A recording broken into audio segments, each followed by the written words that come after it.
ബീഹാർ തെരഞ്ഞെടുപ്പ് പ്രകടന പത്രിക പുറത്തിറക്കി NDA. 1 കോടി തൊഴിലവസരങ്ങൾ സൃഷ്ടിക്കും.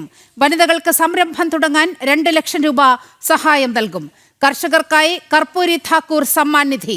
അതീവ പിന്നോക്ക വിഭാഗങ്ങളിൽപ്പെട്ട കുടുംബങ്ങൾക്ക് 10 ലക്ഷം രൂപയുടെ സഹായം തുടങ്ങി സമഗ്ര രംഗത്തെ മാറ്റത്തിനാണ് NDA ലക്ഷ്യം വെക്കുന്നത്. വിവരങ്ങളുമായി S. ശ്രീകാന്ത് ചേരുകയാണ്. ശ്രീകാന്ത്, ബീഹാറിൽ ഭരണ തുടർച്ച ഉറപ്പാക്കാൻ പ്രകടന പത്രിക പുറത്തിറക്കിയിരിക്കുകയാണ് NDA. എന്തെല്ലാം നിർദ്ദേശങ്ങളാണ്, എന്തെല്ലാം വാഗ്ദാനങ്ങളാണ് ബീഹാർ ജനതയ്ക്ക് മുൻപാകെ NDA മുന്നോട്ട് വയ്ക്കുന്നത്?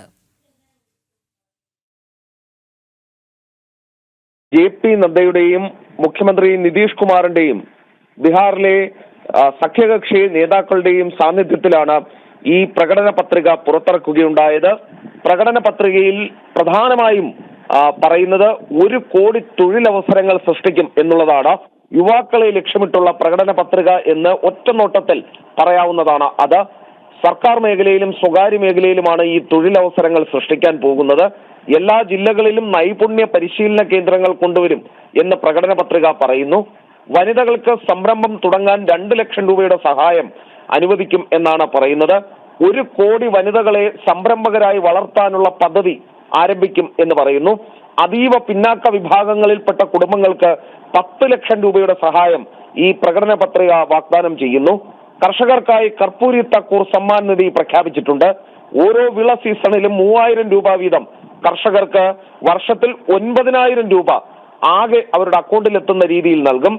കാർഷിക വിളകൾ സംഭരിക്കാൻ പഞ്ചായത്ത് തലങ്ങളിൽ സംവിധാനമൊരുക്കും. പാൽ മത്സ്യ സംസ്കരണ യൂണിറ്റുകൾ സ്ഥാപിക്കും. ബീഹാറിന് പുതിയ 9 എക്സ്പ്രസ് വേകൾ സമ്മാനിക്കും എന്ന് BJP പറയുന്നു. 3600 കിലോമീറ്റർ റെയിൽവേ ലൈൻ ആധുനികവൽക്കരിക്കും.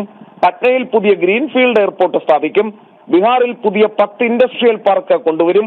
പാവപ്പെട്ട കുടുംബങ്ങൾക്കായി പഞ്ചാമൃതം പദ്ധതി പ്രഖ്യാപിച്ചിരിക്കുന്നു. അതായത് 125 യൂണിറ്റ് സൗജന്യ വൈദ്യുതി, 5 ലക്ഷം രൂപയുടെ സൗജന്യ ആരോഗ്യ ഇൻഷുറൻസ്, 50 ലക്ഷം വീടുകൾ, അർഹരായവർക്ക് സാമൂഹ്യ സുരക്ഷാ പെൻഷൻ എന്നിങ്ങനെ സമസ്ത മേഖലകളെയും തൊടുന്ന പ്രകടന പത്രികയാണ് BJP പുറത്തിറക്കിയിട്ടുള്ളത്. ഭരണത്തുടർച്ച ലക്ഷ്യമിട്ട് ഭരണത്തുടർച്ചയിൽ ബീഹാറികളെ ഒന്നാകെ ഒപ്പം കൂട്ടുന്ന പ്രകടന പത്രികയ്ക്കാണ് NDA രൂപം നൽകിയിട്ടുള്ളത്. അതിപ്പോൾ പുറത്തിറക്കുകയും ചെയ്തു. ശ്രീകാന്ത്, 2 പ്രകടന പത്രികകൾ ഒന്ന് താരതമ്യം ചെയ്താൽ മഹാസഖ്യത്തിന്റെ ഈ ഇന്ത്യ സഖ്യത്തിന്റെ ഒക്കെ ഈ പ്രകടന പത്രിക എന്ന് പറയുന്നത് തീർത്തും വർഗീയ ചേരിതിരിവ് സൃഷ്ടിക്കുന്ന വിധത്തിലുള്ള പ്രകടന പത്രിക പുറത്തിറക്കിയിരിക്കുകയാണ്. വഖഫ് നിയമ ഭേദഗതി അടക്കം റദ്ദാക്കുന്നത് ഉൾപ്പെടെയുള്ള നടപടികളിലേക്ക് അത് ഇവിടെ സംസ്ഥാനത്ത് നടപ്പാക്കില്ല എന്ന് തുടങ്ങി ന്യൂനപക്ഷത്തെ മുറുകെ പിടിച്ചുകൊണ്ട് അവർക്ക് ആ വോട്ട് ബാങ്ക് നിലനിർത്താനുള്ള വർഗീയ ചേരിതിരിവുണ്ടാക്കാവുന്ന നീക്കങ്ങളുമായാണ് ഇന്ത്യ സഖ്യത്തിന്റെ പ്രകടന പത്രിക പുറത്തിറങ്ങിയിരിക്കുന്നത്. അപ്പോൾ ഇപ്പുറത്തേക്ക് നോക്കുകയാണെങ്കിൽ സ്ത്രീകളെ ചേർത്ത് പിടിച്ച്, കുഞ്ഞുങ്ങളെ ചേർത്ത് പിടിച്ച്, യുവാക്കളെ ചേർത്ത് പിടിച്ച് സമഗ്ര രംഗത്തും പുരോഗതി ഉറപ്പാക്കുന്ന വിധത്തിലുള്ള നിർദ്ദേശങ്ങളാണ്, വാഗ്ദാനങ്ങളാണ് NDA മുന്നോട്ട് വെക്കുന്നത്. എങ്ങനെ കാണാം ഇത് രണ്ടും തമ്മിലുള്ള താരതമ്യം? എടുത്തു പറയേണ്ട കാര്യം, യാഥാർത്ഥ്യത്തോട് പുലബന്ധം പോലും ഇല്ലാത്ത പ്രകടന പത്രിക എന്ന് ഈ ഇന്ത്യ മുന്നണിയുടെ പ്രകടന പത്രികയെ പറയാം. കാരണം എല്ലാ കുടുംബങ്ങളിലും ഒരാൾക്ക് വീതം സർക്കാർ ജോലി എന്നാണ് ഈ പ്രകടന പത്രികയിൽ തേജസ്വി യാദവ് പറഞ്ഞിട്ടുള്ളത്. തേജസ്വി പ്രാൺ പത്രിക എന്ന് പേരിട്ട ആ പ്രകടന പത്രികയിൽ പറഞ്ഞത് അത് തന്നെ നടപ്പാക്കാൻ പറ്റാത്തതും അത് യാഥാർത്ഥ്യത്തോട് പുലബന്ധം പോലും ഇല്ലാത്തതാണ്. ബീഹാറിലെ യുവാക്കൾക്ക് എല്ലാ കുടുംബങ്ങളിലെയും ഓരോരുത്തർക്ക് വീതം ഈ തൊഴിൽ നൽകണമെങ്കിൽ ബീഹാറിന് പുറത്ത് മറ്റൊന്നോ രണ്ടോ സംസ്ഥാനങ്ങൾ കൂടി ഈ തേജസ്വി യാദവിനെ കടമെടുക്കേണ്ടി വരും. കാരണം അത്രയധികം തൊഴിലവസരങ്ങൾ സർക്കാർ തലത്തിൽ ബീഹാറിൽ ഇല്ല എന്നുള്ളതാണ് വസ്തുത.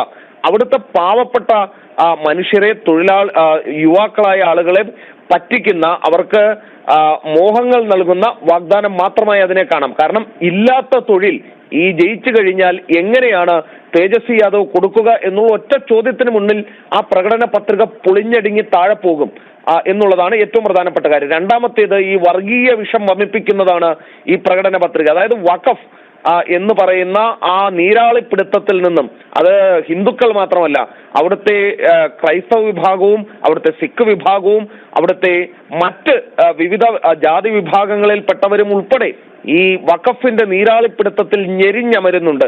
അവരെ അതിൽ നിന്ന് മോചിപ്പിക്കാൻ കൊണ്ടുവന്ന വഖഫ് നിയമം അതെടുത്ത് ചവറ്റുകുട്ടയിലിടും എന്നുള്ളതാണ് പറയുന്നത്. ഒരു കാര്യം മനസ്സിലാക്കേണ്ടത്, അത് സെൻട്രൽ ഗവൺമെന്റ് കൊണ്ടുവന്ന ഒരു നിയമം എന്നതിനാൽ തന്നെ അതെടുത്ത് റദ്ദാക്കുന്നതിനോ അതെടുത്ത് കളയുന്നതിനോ സംസ്ഥാനത്തിന്റെ ഒരു സർക്കാരുകൾക്കും സാധിക്കില്ല എന്നുള്ളതാണ്. ഈ പശ്ചാത്തലത്തിൽ അതും മുസ്ലിങ്ങളായ വോട്ടർമാരെ പോലും തെറ്റിദ്ധരിപ്പിക്കുകയും അവരെ പറ്റിക്കുകയും ചെയ്യുന്നതാണ് ആ വാഗ്ദാനവും എന്നുള്ളത് സ്പഷ്ടമാവുകയാണ്. ഒരേ സമയം വർഗീയതയും ഒരേ സമയം മുസ്ലിം വിഭാഗത്തെ പറ്റിക്കുകയും ചെയ്യുന്നതാണ് ഈ വഖഫിലൂടെ തേജസ്വി യാദവ് ചെയ്തിരിക്കുന്നത്. 2 പ്രകടന പത്രിക താരതമ്യം ചെയ്യേണ്ടത് ബീഹാർ ജനതയാണ്. 2 പ്രകടന പത്രികയും ഒരേപോലെ താരതമ്യം ചെയ്യേണ്ടത് അത് മറ്റ് സംസ്ഥാനങ്ങളിലുള്ളവർക്ക്, ഈവൻ കേരളത്തിലുള്ളവർക്കും അത് താരതമ്യം ചെയ്യാം. യാഥാർത്ഥ്യത്തോട് പുലബന്ധം പോലും ഇല്ലാത്തത് ഏതാണ് എന്നൊറ്റ നോട്ടത്തിൽ മനസ്സിലാകും. ശരി, ശ്രീകാന്താണ് വാർത്തയുടെ വിവരങ്ങൾ നൽകിയത്.